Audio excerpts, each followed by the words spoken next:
Bigla ang absent at napasugod na naman nga tayo para magpa-check up.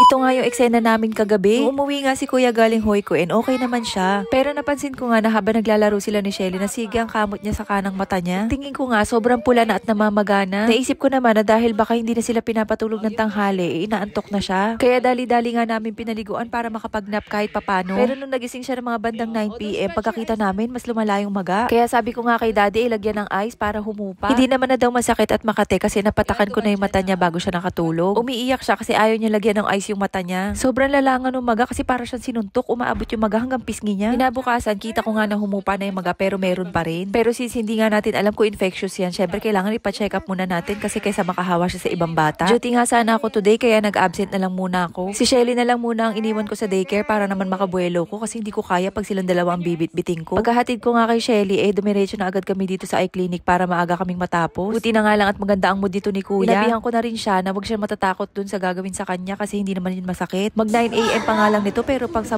na agad kami. Meron ngang kids waiting area dito kaya hindi rin naiinip si Kuya kasi merong cartoons na pinapalabas. Buti na nga lang din at hindi ganun katagal ang waiting time dito sa Japan. Sa mga oras kasi na to nararamdaman ko na medyo aatakihin na ako ng migraine ko. Conjunctivitis nga ang findings kay Kuya pero hindi naman daw yung nakakahawa na type. Tapos nga dumiretso na agad kami sa pharmacy para kumuha ng eye drops.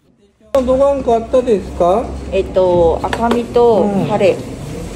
充血ですそうね。です。腫れ。どがんかしとること言われたですか？結膜炎。結膜炎、はい。映ったりするやつではない。映るやつではないって。ないと言われて、はい。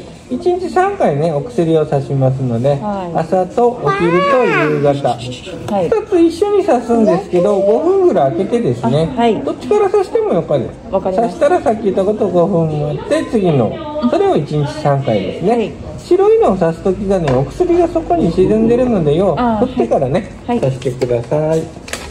はい。でちょっと目薬で様子を見てください。わかりました。はいわかりましたよ。